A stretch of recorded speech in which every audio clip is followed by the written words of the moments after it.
nanti tak rasa-rasa kayak lagunya itu kayak orang diare. Itu Surakarta ceret. Gitu ya. Oke, pemirsa, memang ini pada segmen yang keempat kita akan membahas bagaimana mencegah diare itu ya. Kalau pengobatan sih biasa, tapi kita akan mencegahnya. Tapi sebelumnya saya akan menanyakan pada adik-adik saya ini ya. Wah, The Young Girls dari Akademi Kebidanan Mambaul Ulum Surakarta. Wah, kelihatannya ada yang mau bertanya ya. Silakan. Malu bertanya sesat di jalan. Banyak bertanya melakukan. Warahmatullahi wabarakatuh. Waalaikumsalam. Oh, kesusu aja. Saya Ya, Adiria. Dok, saya mau tanya, kalau ibunya sedang diare itu boleh menyusui enggak ya, Dok? Terima kasih. Ibunya diare boleh menyusui atau tidak? Oh, tapi ibunya memang lagi menyusui ya? Oke, pertanyaannya. Oke. Masih ada yang lagi bertanya? Ya, oke, sekalian tanyanya. Nanti jawabnya setelah acara. Assalamualaikum warahmatullahi wabarakatuh. Waalaikumsalam. Begini Dokter Lucy, kalau seumpamanya besok jadwalnya baby itu imunisasi, tapi baby itu sedang mencret, gimana dok? Bisa diimunisasi atau tidak? Ini diare atau mencret? Ya, diare itu. Apa? Diare. Oh, diare ya? Iya. Nggak mencret ya? Dua-duanya. Terima kasih dok. Ini dua pertanyaan sebelum nanti bagaimana mencegahnya. Terima kasih. Kalau untuk ibu yang sedang diare, Ibu diare, ya, secara umum sebenarnya ibu sakit boleh ya menyusui ya. Diare itu menularnya bukan lewat ASI, tetapi lewat tangan kita dan lingkungan orang yang sedang diare. Jadi tidak akan menular lewat ASI, sehingga ibu yang sedang diare boleh menyusui, tetapi harus menjaga kebersihan tangannya, bajunya, lingkungannya, karena itu yang bisa menularkan diare. Sebentar, diare yang lebih cepat menular pada anaknya yang tipe apanya? Hampir semuanya, ya. Paling semuanya? tidak bukan yang intoleransi, ya. Oh, yang bukan. Ya, yang infeksi biasanya. Jadi masih boleh dirimu menyusuin boleh. Ya. Nantinya, loh. Nantinya. Tapi jangan pakai diare. Pertanyaan kedua ini. Ya. Kalau imunisasi ya, berkaitan dengan imunisasi. Kalau itu kalau itu diare yang tidak berat, bisa ditangani di rumah seperti itu, boleh melakukan imunisasi, tetapi sebaiknya tidak dengan polio oral. Ya, polio oral. Kalau sedang diare, sebaiknya dihindarkan imunisasi polio oral, karena nanti akan ada kuman polio yang ikut keluar dari feses, berbahaya untuk bayi-bayi di sekitarnya.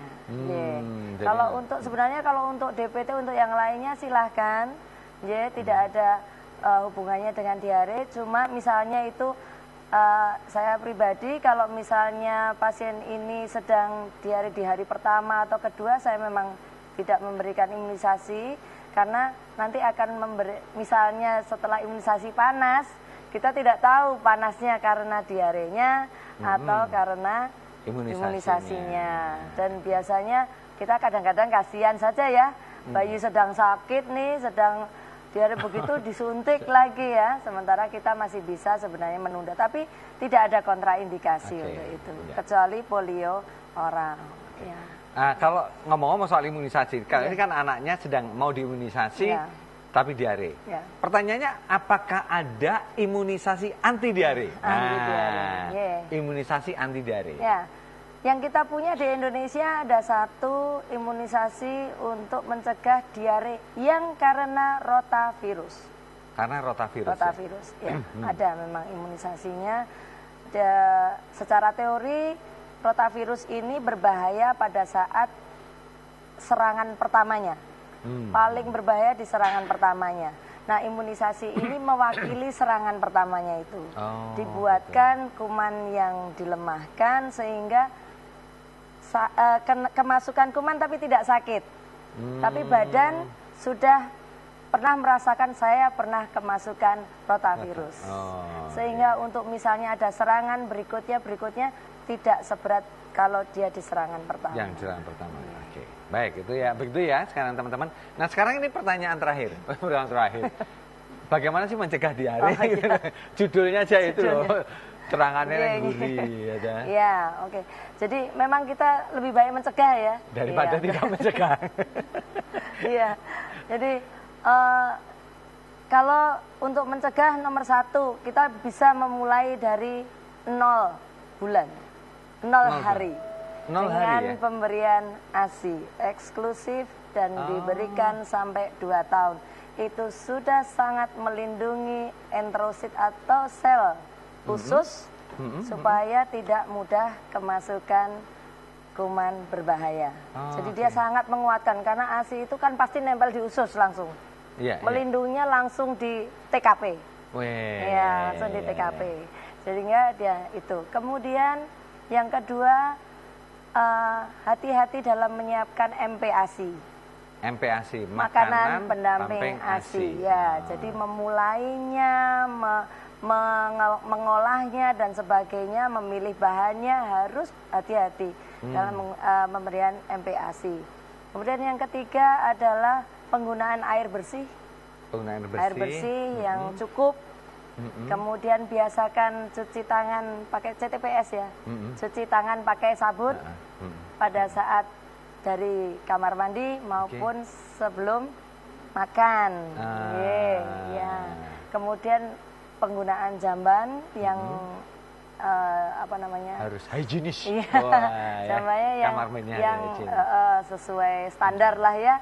Kemudian kalau membuang tinja bayi atau tinja anak, jangan dianggap, ini kan punyanya anak-anak, jadi sembarangan membuangnya. Apalagi dalam keadaan anak ini sakit.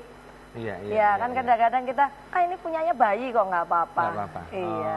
Jangan menyepelekan ya, harus dikubur. Harus dibuang dengan baik. Iya, imunisasi campak. Paling tidak imunisasi campak. Kenapa? Karena campak bila bayi atau anak kena campak bisa sampai diare yang berat. Oke. Iya, jadi salah satunya. Sebenarnya saya mau tanya lagi sih sebetulnya. Sebetulnya nih, kalau setelah diare mau kembali normal tuh kapan tahapan harus memulai makanan-makanan? Tapi karena waktunya sudah habis ya nggak jadi dijawab ya toh. Pemirsa, saya tidak akan menggarisbawahi lagi karena yang disampaikan Dr. Lucy tadi sudah luar biasa. Jadi mencegahnya itu ternyata sejak 0 hari begitu dilahirkan itu sudah bisa dicegah ya dengan ASI, dengan budaya hidup bersih, semuanya sudah bisa. Ya, mudah-mudahan para pemirsa di rumah bisa membangun keluarganya lebih sehat, sejahtera tanpa menceherete. Tanpa diare ya. Dr. Lucy, terima kasih sudah hadir di studio, sudah memberikan pencerahan dan memberikan ilmunya. Terima kasih untuk teman-teman dari MU Akademi Kebidanan Mambaul Urum Surakarta. Ya. Salam untuk dosa-dosanya ya, yang cantik-cantik ya. Yang ganteng nggak usah. Pemirsa, masih ingat ya? 2 minggu lagi Selasa ya, di Udaduan keempat ya. Kita selalu hadir mau 8 sampai setengah 9. Jangan kemana-mana, tetapi acara yang sangat luar biasa. Saran Dokter RSI Surakarta 2 minggu yang akan datang.